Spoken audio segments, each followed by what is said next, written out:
She has run a marathon before, though it took her 5 months. She completed a mile after work every other Tuesday. Well, part of me is proud of her for attempting such a thing. A much larger part is getting thoroughly cheesed off with it all.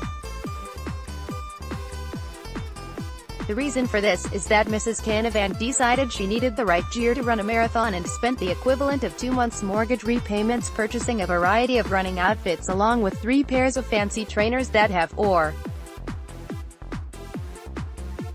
So the website she bought them from claims an adaptive arch and dual-density heel counter which flex with your foot's natural movement and offers targeted support for a stable stride. Ironic then that the first time she wore them she turned her ankle.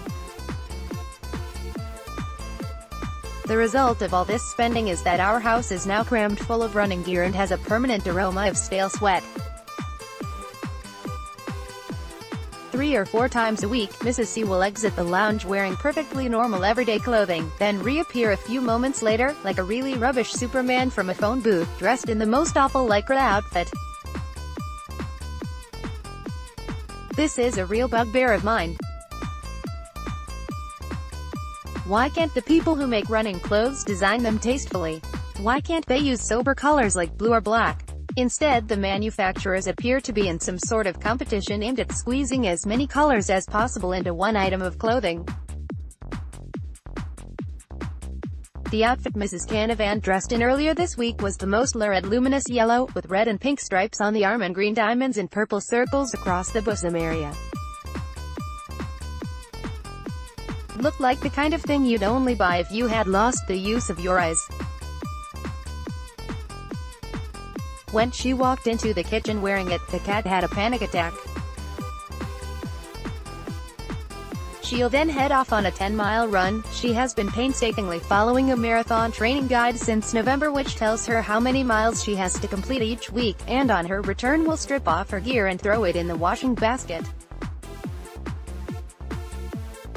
A couple of hours later I will wander up the stairs to be greeted by a smell similar to that of a rugby league player's jockstrap after a tough 80-minute match. Sweet lips, I'll venture. Is there any chance that when you come back from a run you could throw your gear straight into the washing machine so that it doesn't make the entire house stink? No, because there's no point putting a wash on for one outfit, she responds. Yes, I say, but rather that than me having to permanently walk around my own house with a peg on my nose while spraying air freshener. What annoys me most about this is that when taking off her clothes, Mrs. Canavan sort of pulls her top off over one arm and her head before flinging it into the washing basket, the result being that all her dirty laundry has one arm inside out. Same with her socks, she doesn't properly pull them out, so they're all crinkled up. It means that when I come to load the washing machine, I have to actually touch all this disgustingly sweaty, smelly running gear and carefully unravel it, so that it washes properly. No matter how many times I wash my hands afterwards, they still don't quite smell right. The lounge coffee table is littered with magazines like Runner's World and Outdoor Fitness. The former contains articles like 5 reasons runners need to eat more eggs and 10 simple moves to improve posture and flexibility. Straight leg lateral swing. With your hands on a wall, keep your right leg straight and swing it across the front of your body in a rhythmic motion. Do 12 reps, then switch sides. Mrs. Canavan insists on doing these exercises in the lounge, which is awfully off-putting when you're trying to watch Country File. One of the worst things about her doing the marathon, though, is that I have to watch. Initially I thought she meant on TV, which I could just about bear even if it would mean missing the Sunday morning repeat of Match of the Day. But it turns out she actually means going to London and standing on the street cheering her on.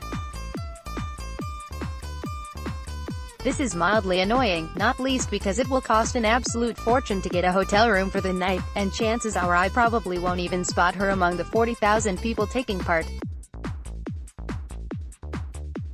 To that end, I have asked her if she'd mind doing it in fancy dress to make her stand out. After all, this is something many marathon runners do.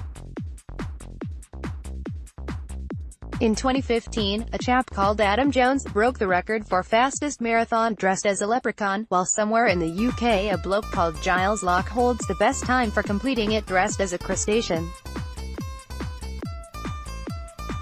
Whether he was a lobster, crayfish or hermit crab I do not know. I'll endeavor to find out.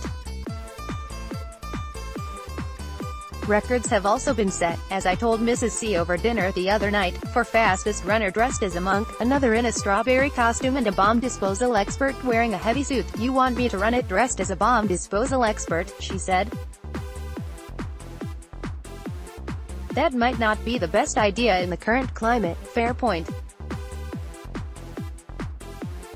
A few other facts about the marathon: there are 1,263 portable toilets along the course, with an additional 400 urinal bays at the start, which is good to know, 50,000 meters of barriers and 1,200 Street John ambulance volunteers, so at least there'll be someone to help when Mrs Canavan collapses and requires resuscitation.